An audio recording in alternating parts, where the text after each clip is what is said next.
Dalam sebuah bilik kecil di Ceras, kipas lama itu terus berputar perlahan, mengeluarkan bunyi serak dan bergetar, seolah-olah meniru nafas Shura Badron sendiri yang telah lama patah, berat, dan penuh luka. Cahaya dari tingkap sempit hanya menembus separa ruang, memantul pada dinding kusam yang menjadi saksi kepada malam-malam dia terjaga, termenung, dan menangis tanpa suara. Tidak ada musik, tidak ada tepukan gemuruh, tidak ada sorakan peminat seperti dulu. Yang tinggal hanyalah senyap yang menusuk, sepi yang membilit, dan kekosongan yang terasa seperti hendak menelan seluruh hidupnya. Shura duduk di hujung katil kecil itu, tangan menggenggam kain selimut lusuh yang diwarisi sejak zaman awal perkawinan dulu. Setiap helaian kain itu mengingatkannya kepada sesuatu yang pernah dia miliki, rumah, suami, senyuman, dan harapan. Namun kini, semuanya hilang dalam sekelip mata, seperti mimpi buruk yang enggan bangun. Dia bukan lagi wanita yang disambut dengan lampu pentas, bukan lagi suara yang memukau pendengar di radio. Dia hanyalah seorang ibu tunggal yang bergelut untuk bernafas dalam dunia yang seolah-olah berpakat menjatuhkannya. Selepas perceraian itu, hidup Shura berubah seperti langit yang mendung tanpa tanda akan cerah. Bukan sekadar hati yang remuk, tetapi kehidupan yang terhuyung-hayang, seperti bangunan yang telah retak terlalu dalam. Dia berhadapan dengan realiti yang tidak pernah dia sangka. Hutang yang perlu dilangsaikan seorang diri. Anak-anak yang memerlukan makan dan sekolah. Karier yang terhenti mendadak, dan mental yang semakin rapuh setiap hari. Kadang-kadang dia bangun pagi dengan dada sesak, tidak tahu bagaimana hendak memulakan hari. Ada waktu dia berdiri lama di depan cermin, melihat pantulan wajahnya yang semakin cengkung, seolah-olah cuba mencari semula diri yang pernah hilang di antara segala derita. Pada malam-malam tertentu, ketika anak-anak sudah tidur, Shura duduk di lantai ruang tamu dan menatap album-album lama, gambar-gambar yang pernah dirakam dengan senyuman paksa, yang kini menampakkan retakan yang dulu cuba disembunyikan. Dan setiap kali dia menyentuh gambar itu, hatinya terasa seperti diguris pisau kecil, perlahan dan menyakitkan. Kadang dia tertanya-tanya, adakah semua ini salahnya? Atau adakah dia hanya mangsa keadaan yang terlalu kejam? Setiap hari selepas perceraian adalah perjuangan baru. Wang simpanan semakin menipis, tawaran kerja semakin berkurang, dan kepercayaan diri semakin hilang. Pada suatu pagi yang hujan lebat, Shura terpaksa berjalan kaki hampir 2 kilometer untuk menghantar anak ke sekolah, kerana keretanya rosak dan dia tidak mampu membayar kos pembaikan. Dia basah kuyup, menggigil, tetapi tetap memaksa dirinya berjalan kerana dia tahu, dalam hidup yang sukar ini, dia tidak boleh berhenti, walau sesaat. Di pasar malam, Shura pernah berdiri lama di hadapan gerai makanan, menimbang sama ada dia mampu membeli lauk untuk anak-anak atau hanya memasak nasi kosong dengan sedikit kicap. Ada hari dia sanggup tidak makan supaya anak-anak kenyang terlebih dahulu. Dia tidak pernah mengadu, tidak pernah meminta simpati sesiapa. Kerana dia tahu, dunia tidak selalu mendengar suara orang yang sedang tenggelam. Namun, kesunyian itulah yang paling menakutkan. Bukan sengsara hidup, bukan uang yang semakin kurang, tetapi rasa kehilangan diri sendiri. Dalam diam, Shura kerap bertanya dalam hati, bagaimana seorang penyanyi yang pernah berdiri megah di pentas boleh jatuh sedalam ini? Apa yang sebenarnya berlaku dan di manakah titik mula kejatuhan itu? Dan dari pertanyaan itulah bermula kisah Shura Badron yang sebenar, kisah seorang wanita yang pernah bersinar, lalu rebah dengan cara paling menyakitkan, dan kini berjuang mencari sekelumit cahaya dalam gelap yang tidak berkesudahan. Hari-hari pertama selepas perceraian bagaikan mimpi ngeri yang tidak berkesudahan bagi Shura. Setiap pagi dia bangun dengan dada yang sesak, Seolah-olah dunia menekan seluruh beratnya ke atas bahu yang sudah lama letih. Kadang-kadang dia mengambil masa beberapa menit hanya untuk meyakinkan dirinya bahwa dia masih mampu berdiri, masih mampu bergerak, walaupun hatinya terasa seperti hendak pecah. Rasa takut menjadi teman setia, mengikuti setiap langkahnya, takut tidak cukup wang, takut tidak mampu membesarkan anak-anak, takut gagal sebagai ibu, dan paling dalam, takut dirinya sendiri akan runtuh pada bila-bila masa. Dalam detik-detik sunyi itu, Shura sering termenung di tepi katil, memandang kosong ke arah dinding yang retak. Dia tidak lagi mempunyai tempat bergantung. Lelaki yang dahulu dia panggil suami kini hanya tinggal sebagai bayangan pahit dalam ingatannya. Kehilangan itu menghantam lebih kuat daripada apa yang boleh dia bayangkan. Bukan hanya kehilangan sebuah rumah tangga, tetapi kehilangan pegangan hidup, kehilangan arah, kehilangan seseorang untuk berkongsi beban dan ketakutan. Lebih menyakitkan apabila punca rezekinya juga terhenti serentak. Selepas perceraian, tawaran nyanyian semakin berkurang, undangan persembahan hampir tiada. Ada yang berbisik bahawa kariernya sudah tenggelam. Ada juga yang berkata industri hiburan tidak lagi memandangnya seperti dulu. Pendapatan yang pernah stabil kini berubah menjadi ketidakpastian, bergantung pada peluang kecil yang entah bila akan muncul. Kadang-kadang dia memegang buku akaun lama sambil menahan air mata, memikirkan bil-bil yang belum dibayar, yuran sekolah, sewa rumah, dan segala yang menunggu di luar sana, semua menekan tanpa belas kasihan. Namun, apa yang benar-benar melukainya ialah suara-suara dari luar. Desas-desus mula berterbangan seperti burung hitam, menyentuh telinganya, walaupun dia berusaha menutup pintu rapat-rapat. Ada yang menuduh dia punca keretakan rumah tangga. Ada yang memperlekeh kemampuannya sebagai ibu. Ada juga yang mencemuh, mengatakan dia layak menerima nasib malang kerana kehidupannya konon terlalu glamour dulu. Suara-suara itu menusuk lebih dalam daripada apapun, lebih dalam daripada kata cerai, lebih dalam daripada kesunyian rumah kecil itu. Shura berjalan di pasar malam dan terasa seperti mata-mata memerhati dari jauh. Di kedai runcit, dia terdengar dua wanita membisik sambil memandang ke arahnya. Di media sosial, komen-komen sinis muncul tanpa henti. Ada yang mengutuk, ada yang menghina, ada yang sekadar mahu melihat dia jatuh lebih dalam. Setiap ayat itu menjadi belati baru yang menggores hatinya, membuatkan langkahnya semakin berat. Nafasnya semakin pendek. Pada satu malam yang hujan renyai, Shura terduduk di dapur sambil memegang cawan kopi yang sudah sejuk. Bunyi air menitis dari singki seolah-olah menjadi irama derita yang berulang-ulang. Pada saat itu, dia akhirnya menyadari sesuatu. Dunia tidak akan berhenti hanya kerana dia sedang patah. Tidak ada siapa yang akan datang menyelamatkannya. Tidak ada bahu untuk bersandar, tidak ada pelukan untuk menenangkan. Kejatuhan pertama Shura adalah kebenaran yang pahit, bahwa di sebalik pintu rumah tangga yang tertutup, dia terpaksa menanggung semuanya sendirian. Walaupun jiwanya koyak, hatinya letih, kakinya hampir lenyap, dan sejak saat itulah kegelapan benar-benar mula menelan hidupnya. Kesukaran keuangan mencapai ke bawah sakit. Selepas perceraian, kehidupan Shura berubah menjadi perjalanan penuh ketakutan dan tekanan yang tidak terucapkan. Jika dulu dia masih mampu menarik nafas lega setiap kali menerima tawaran persembahan, kini setiap minggu berlalu tanpa satu pun panggilan.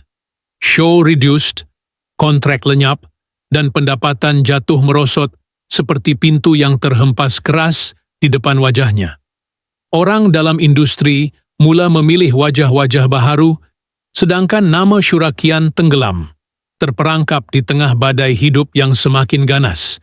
Di rumah kecilnya, kehidupan sebagai ibu menuntut lebih daripada yang mampu ditanggung oleh satu jiwa yang sudah remuk. Yuran sekolah anak, susu, makanan, sewa rumah, bil internet, semua berkumpul selepas awan gelap, siap menurunkan hujan badai pada bila-bila masa. Setiap kali membuka dompet, Shura dapat merasakan jantungnya seolah-olah berhenti berdegup. Kadang-kadang hanya ada beberapa keping ringgit yang terselit, cukup untuk membeli sekilo beras atau sekotak roti murah, tetapi tidak cukup untuk menenangkan hati seorang ibu. Ada hari, Shura berdiri di depan rak susu bayi di kedai runcit, memandang lama pada botol susu kosong yang terletak di dalam beg anak bongsunya. Dia meneliti harga tin susu dengan mata berair. Jumlah itu jauh lebih besar daripada apa yang ada dalam dompetnya. Akhirnya, dia hanya mengambil sekotak kecil, murah, dan kurang berkualiti, sambil berdoa agar anaknya tidak merungut rasa atau lapar sepanjang malam. Sambil menundukkan kepalanya dan berjalan keluar dari kedai, dia berasa seperti baru sahaja kalah dalam satu lagi pertempuran dalam hidup yang penuh dengan luka ini. Di rumah, bil elektrik yang belum dibayar diletakkan di atas meja makan, sekeping kertas nipis, tetapi beratnya seperti batu. Setiap kali melihat angka di bawah perkataan tunggakan, dada Shura terasa sesak. Dia bimbang bila lampu akan dipotong, bila peti ais akan mati, bila anak-anak akan bertanya, kenapa rumah jadi gelap. Dia tidak sanggup melihat ketakutan di mata mereka, jadi had to hide her anxiety itu inside, smiling wryly each kali mereka bertanya. Telepon bimbitnya, satu-satunya alat untuk menerima tawaran kerja. Skrin retak dari sudut kiri sehingga ke tengah, pecah seperti retak di hatinya. Setiap kali dia membelek kaca, dia berasa tidak berdaya. Dia tahu ia boleh padam pada bila-bila masa, tetapi wang untuk membaikinya di luar kemampuannya. Jadi, Shura hanya menutup mata, berharap ia akan bertahan hari lain, kemudian hari lain. Ada sekelip mata yang Shura tidak lupa. Malam itu, dia mengeluarkan shilling dari balang kecil di dapur. Satu balang yang dahulunya menyimpan impian kecil, kini menjadi dana sara hidup. Dia duduk mengira setiap shilling, 50 sen, 20 sen, 10 sen, tangan menggeletar, mata merah. Uang yang dikumpul hanya cukup untuk membeli sayur-sayuran dan mie segera untuk makan malam. Apabila dia mendengar anaknya berkata, "Mama, saya lapar," hatinya sakit seperti dihimpit. Setiap butiran kecil kehidupan yang kadangkala terasa seperti mata pisau yang tajam. Botol susu kosong yang ditinggalkan di sinki. Bil elektrik yang semakin tebal setiap minggu. Telepon bimbit retak yang masih perlu digunakan. Shilling bergolek dari tangannya setiap kali dia mengiranya. Semua perkara ini bukan sahaja meletihkan, ia juga membuatnya rasa seperti dia telah terdampar di titik terendah, di mana seorang ibu hanya boleh berpaut pada iman yang rapuh agar tidak rebah di hadapan anaknya. Dan pada hari-hari gelap itulah Shura mula memahami bahawa penderitaan sebenar bukan datang daripada kemiskinan, tetapi daripada perasaan tidak berdaya, kerana tidak dapat memberikan anaknya kehidupan yang lebih baik. Kemurungan psikologi, malam tak tidur. Malam-malam Shura selepas perceraian bukan sekadar sunyi. Ia adalah sunyi yang menggigit, sunyi yang mencengkam dada seperti tangan tak terlihat nawais, memaksa dia terjaga berjam-jam tanpa mampu memejamkan mata. Di rumah kecil itu, ketika anak-anak sudah lena, barulah kegelapan menunjukkan wajah sebenarnya. Dan di sanalah Shura berdepan dengan ketakutan yang tidak pernah dia ceritakan kepada sesiapa. A truth she had never dared to admit until now. Dia sering duduk di tepi tingkap, memandang lampu jalan yang berkelip dari jauh. Bunyi kipas tua yang berdesis setiap kali ia berpusing mencipta irama penuh menghantui, seperti peringatan bahawa dia keseorangan. Tidak ada bahu untuk bersandar, tidak ada suara untuk menenangkan, tidak ada seseorang untuk mengatakan bahawa semuanya akan baik-baik saja. Itu hanya dia, dan dunia yang berat menekan dadanya. Ada malam Shura menahan nafas. Mendengar bunyi detik jam berdentang perlahan. Setiap detik bagaikan menegaskan bahawa masa sedang berlalu, tetapi hidupnya tidak bergerak. Dia takut menutup mata, kerana setiap kali memejam, bayangan masa depan yang gelap akan datang menghantam seperti ombak storm ngantan. Bagaimana kalau esok lebih teruk? Bagaimana kalau aku Kong mampu bertahan? Soalan-soalan itu berulang-ulang kali melekat di fikiran seperti hantu. Kesunyian bukan semata-mata kerana ada seseorang di sisinya. Ia datang dari perasaan bahawa tiada siapa yang benar-benar memahami apa yang dia pikul di bahunya. Orang luar melihat Shura dengan senyuman terpaksa, tetapi tidak tahu di belakang senyuman itu adalah jiwa yang retak hari demi hari. Seketika, Shura duduk di atas lantai dapur sambil memegang cawan berisi air yang digegarkan tangannya sehingga airnya tertumpah. Kepenatan bukan lagi perasaan fizikal. Ia berubah menjadi bentuk tekanan batin yang menekan setiap inci pemikirannya. Ada malam-malam tertentu, Shura tidak tidur langsung. Dia berjalan perlahan di sekitar rumah, membuka dan menutup kabinet, memeriksa anak-anak berulang kali, seolah-olah yang boleh memberi ketenangan. Lebih banyak. Tapi berbuat demikian, lebih besar kebimbangannya. Kadang-kadang dia menangis dalam diam, menutup mulutnya rapat-rapat, supaya anaknya tidak mendengar. Air mata itu bukan hanya kerana kesedihan, tetapi kerana perasaan tidak berdaya, kerana ketakutan bahawa esok tidak lagi mempunyai kekuatan untuk menghadapinya. Dan dalam kegelapan itu, Shura menyimpan kebenaran yang tidak pernah berani dia beritahu sesiapa pun. Ada malam-malam, dia takut akan fikirannya sendiri. Takut dia akan rebah. Takut dia tidak lagi cukup kuat untuk melindungi anaknya. Takut dunia telah melupakan namanya dan hanya kesakitan yang akan mengingatnya. Keputusasaan seperti bayang-bayang panjang yang mengikuti setiap langkahnya. Dan walaupun Shura cuba bertahan, kegelisahan yang menekan itu perlahan-lahan berubah menjadi perang psikologi yang sengit. Menyebabkan dia hilang tidur, hilang kepercayaan, dan hilang rasa selamat di rumahnya sendiri. Itu adalah malam-malam yang tiada siapa tahu. Malam-malam yang Shura tidak pernah berani ceritakan. Malam-malam yang kini dia berani mengakuinya. Tekanan awam, lem gagal. Ada satu jenis kesakitan yang Shura tidak pernah sangka akan merasainya. Kesakitan ketika dunia perlahan-lahan melupakan namanya. Bukan kerana dia tidak lagi berbakat, bukan kerana suaranya hilang, tetapi kerana hidupnya yang porak-poranda membuatkan orang lebih sibuk mencari cerita kisah daripada menghargai seni yang pernah dia beri sepenuh jiwa. Dulu, setiap kali Shura muncul di pentas, lampu akan menyala terang, penonton bersorak, dan namanya disebut dengan penuh kagum. Tetapi, selepas perceraian, sesuatu dalam dunia hiburan berubah. Fan Qian beransur kurus. Orang yang pernah memuji kini menjadi penonton bisu, yang melintas tanpa menoleh. Ada yang masih mengenalinya di pasar atau pusat beli belah, tetapi bukan lagi dengan senyum hormat, melainkan dengan bisik-bisik sayup, ketawa kecil yang disembunyikan, dan pandangan kasihan bercampur sinis. Di media, nama Shura kembali muncul, tetapi enti bukan dalam ruangan seni, bukan dalam ulasan lagu, bukan dalam lipatan persembahan. Yang keluar hanyalah tajuk-tajuk.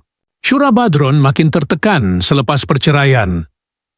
Karier Shura merudum, di mana silapnya? Artis suam-suam kuku itu kini, kesemuanya menjadikan watak tragedi, bukan seorang penyanyi berbakat yang telah bertahun-tahun menghiburkan negara. Tiada siapa menyebut tentang suara emasnya. Tiada siapa ingat jerih payahnya membina karier dari bawah. Mereka hanya menulis apa yang menarik klik, sengsara, drama, skandal, dan internet.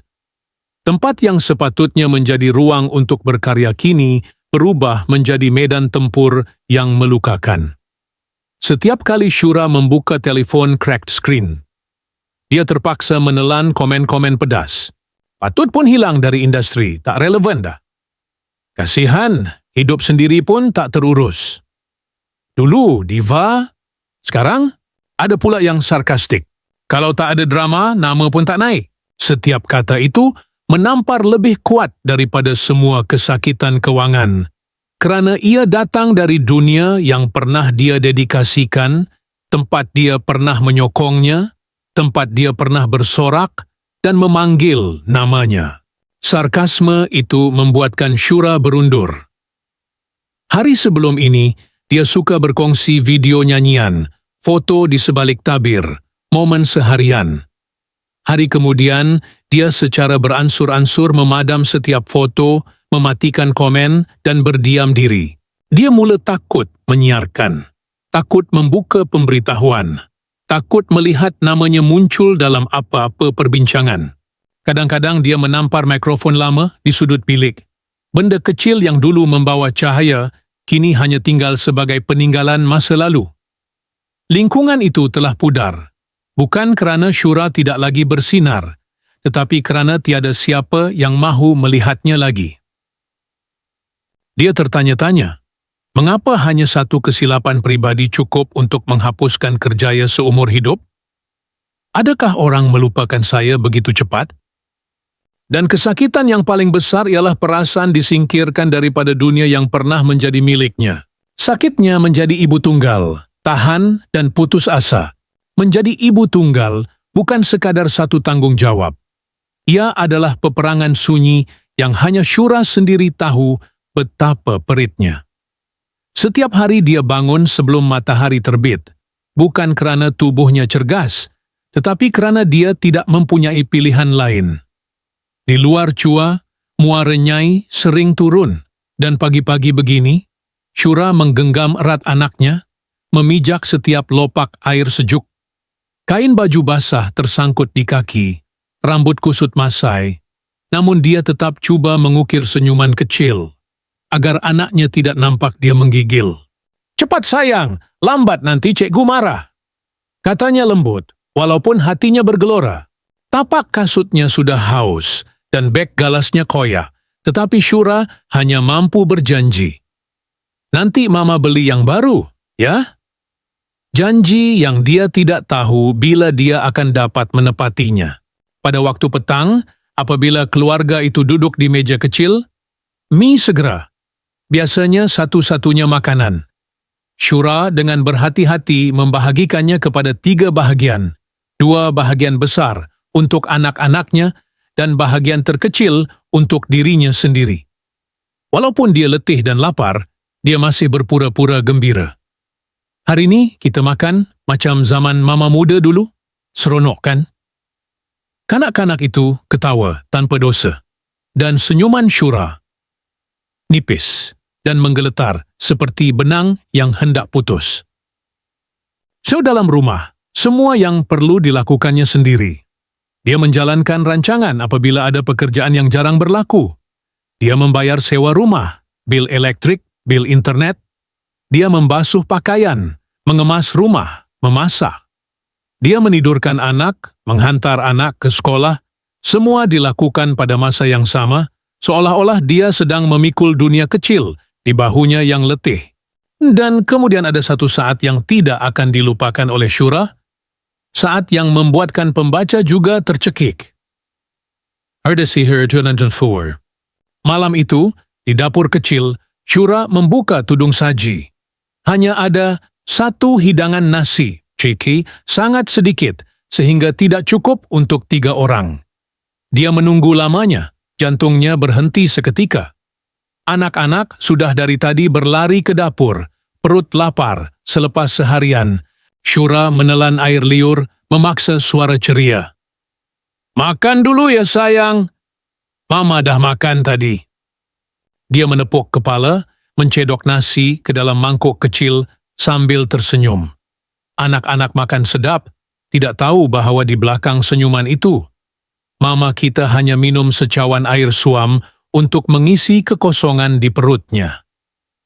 Dia duduk bersandar pada peti sejuk yang rosak, tangannya menggeletar dengan secawan air panas, dan pada saat itu Shura terfikir, jika beginilah aku masih boleh bertahan esok, maka aku terimanya. Tiada siapa yang melihat, tiada siapa yang tahu, hanya dia di dapur yang sejuk, cuba mengekalkan kekuatannya untuk terus menjadi seorang ibu, kuat dan terdesak. Jatuh senyap, tetapi tiada siapa yang tahu. Dalam kehidupan yang penuh dengan pergolakan itu, Shura pernah mengalami saat-saat di mana tiada siapa yang melihatnya jatuh. Saat-saat hatinya retak dalam diam, tanpa diketahui oleh saudara terdekatnya. Media hanya melihat senyuman di atas pentas, jawaban yang tenang, imej seorang ibu yang kuat. Tetapi di sebalik pintu tertutup, selepas lampu padam, Shura kembali kepada kebenaran yang paling terang-terangan. Seorang wanita yang cuba berdiri teguh, sementara jiwanya begitu letih sehingga dia tidak dapat bernafas. Suatu ketika, selepas menjawab panggilan kerja, hanya beberapa minit perbualan dingin daripada seorang pengurus acara mengumumkan bahawa persembahannya dihentikan pada saat-saat akhir kerana bajet tidak mencukupi.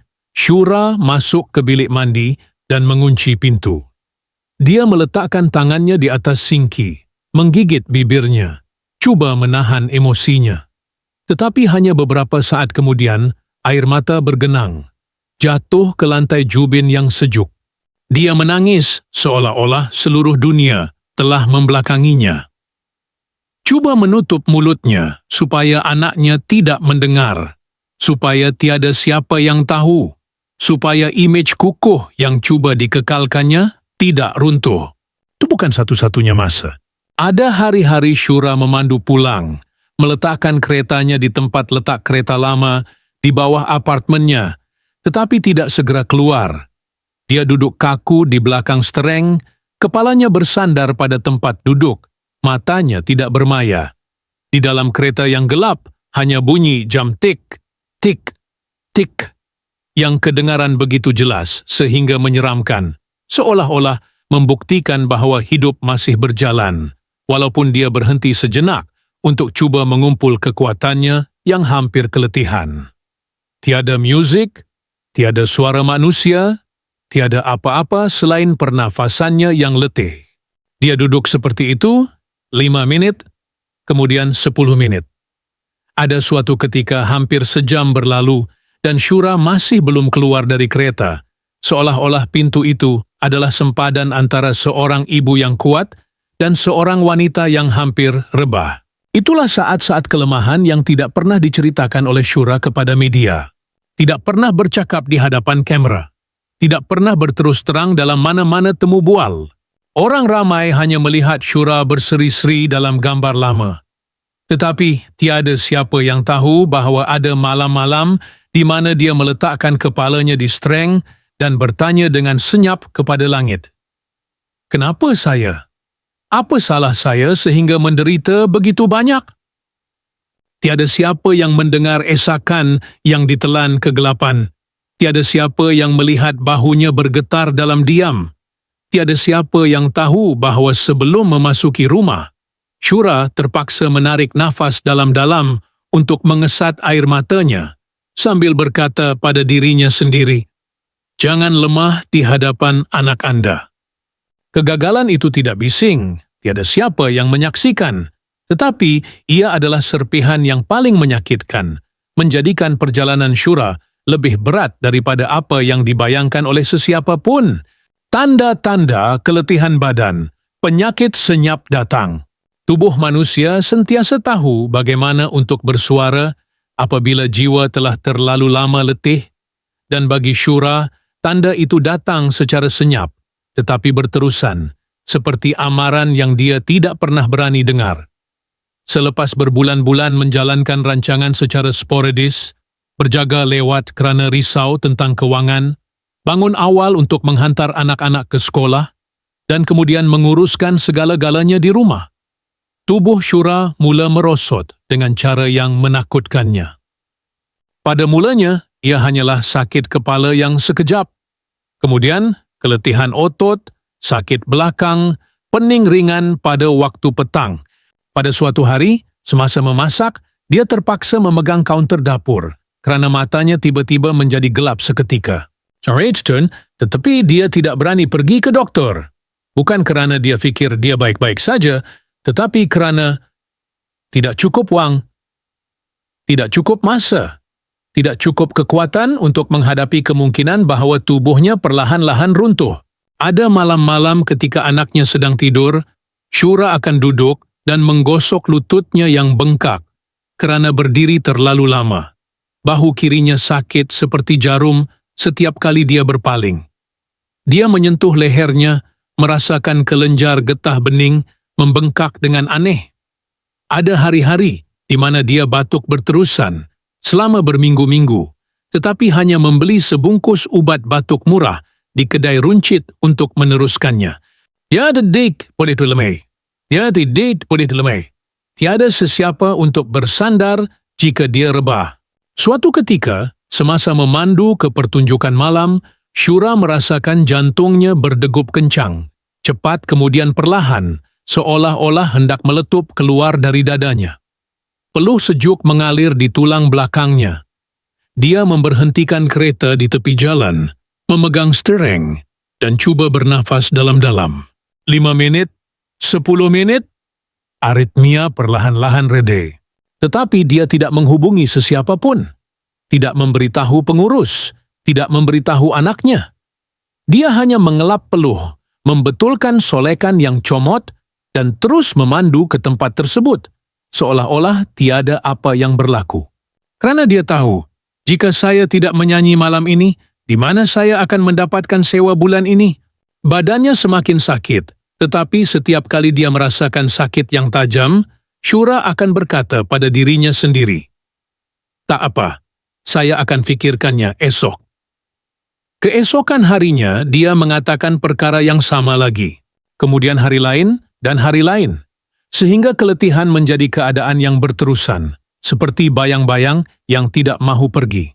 Pada suatu malam, semasa duduk di atas lantai menyusun pakaian, dia membongkok untuk mengambil koli kecil dan tiba-tiba terasa seperti seseorang sedang menghimpit belakangnya.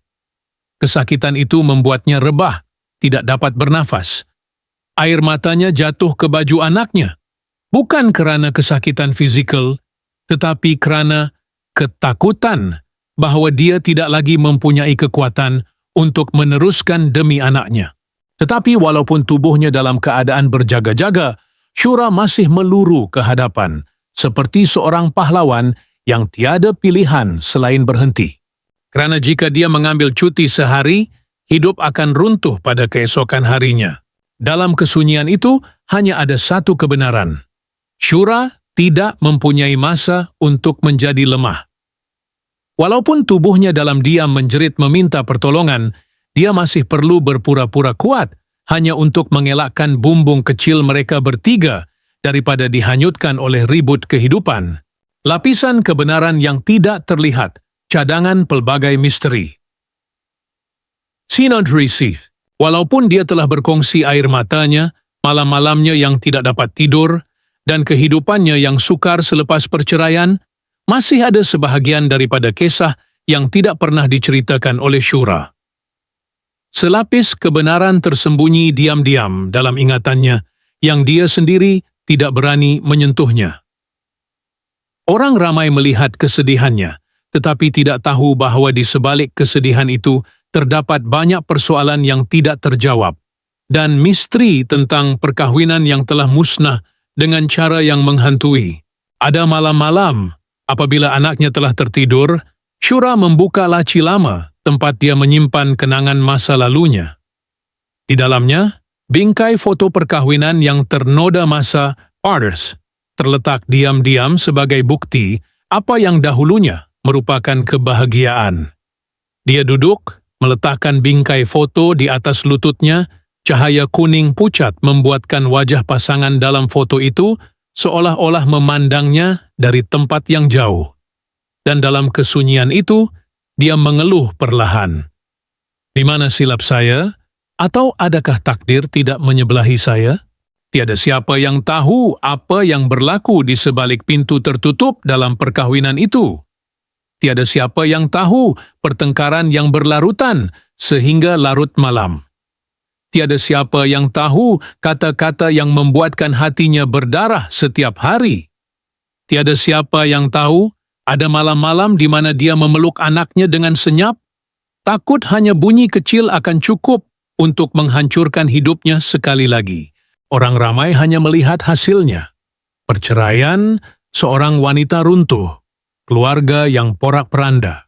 Tetapi tiada siapa yang melihat.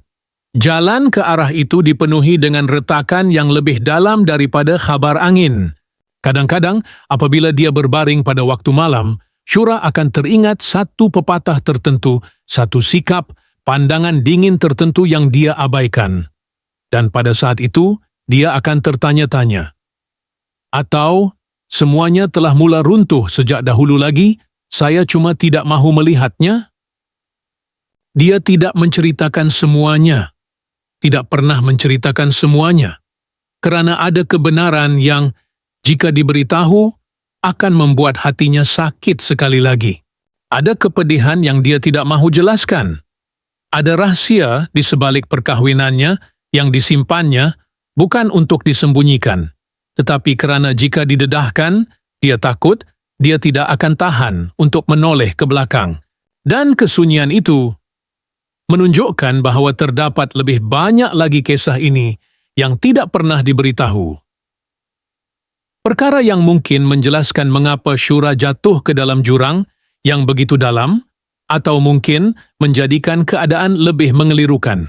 Apapun keadaannya, Syura tahu, terdapat beberapa perkara yang tidak boleh diceritakan, tetapi masanya belum tiba lagi. Dalam keheningan malam, ketika anak itu telah tertidur dan dunia menjadi jauh, Syura duduk sendirian di bilik kecil yang pernah menjadi tempat perlindungannya daripada ribut kehidupan. Di sudut bilik, selendang lama yang dipakai Syura di atas pentas masih tergantung di sana, seperti cahaya terakhir dari masa gemilang yang tidak berani disentuhnya lagi. Kainnya telah pudar, jahitannya telah berjumbai, tetapi ia masih berdiri di sana sebagai peringatan tentang dirinya yang lain. Orang yang pernah menyanyi dengan sepenuh hatinya, yang telah dicintai, yang percaya bahwa kehidupan akan tersenyum kepadanya.